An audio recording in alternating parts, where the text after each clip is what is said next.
And I remember that when I baptized her, the word that came to me was this. I poured the water from the Jordan River over her head, and I said to her like this, take your son out of the water once and for all. Because from the time of the boy's life, of the boy's death, until that day, she was keeping the boy drowned. She didn't take him out of the pool because she only lived around that. She didn't do anything else. She lived all the time the experience of drowning. It's that old story, right, folks? The event is there, and I can't detach from it.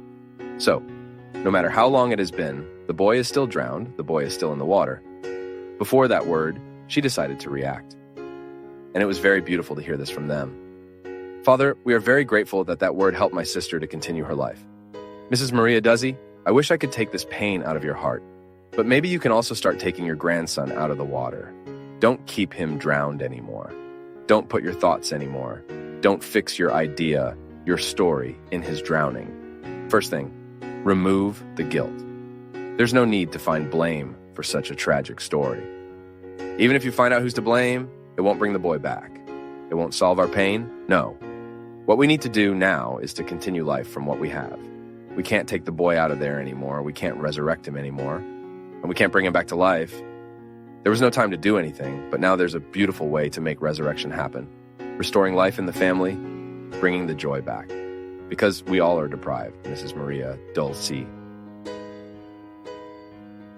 When we have someone at home who cannot live through the process of loss, all of us around are harmed. We are harmed. And it's beautiful for you to say, I don't want to be bitter. I don't want to be a sad person. This reaction is already God's action in you. The time of revolt, it's part of life. We are human. We are fragile. We will revolt. We will scream. We will blaspheme. But this has to be temporary. Screaming and blasphemy don't heal our hearts. No. What heals our hearts is the prayer of surrender. And this must be your prayer, your daughter's prayer. Lord, I cannot change the death of my grandson, so I want to entrust him to you. I want you to take care of him and remove this guilt from us. Grant us the grace to continue living without needing to find someone to blame for this tragedy.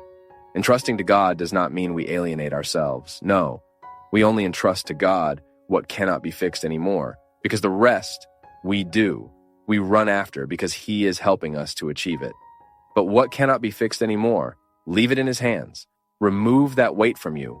You are trying to solve the problem, and there's no way to solve this problem. There's no way to bring this boy back. So today, removing him definitely from the waters is to accept that death happened, but that now we want to continue life, qualifying our daily lives, our history, preparing our future in a more beautiful way. Entrust this dear grandson of yours to the Lord and see him as an intercessor praying for you. He is a legitimate representative in the heaven, a legitimate representative of the family who is in heaven without suffering. There's nothing bad, only us here who need to deal with this pain.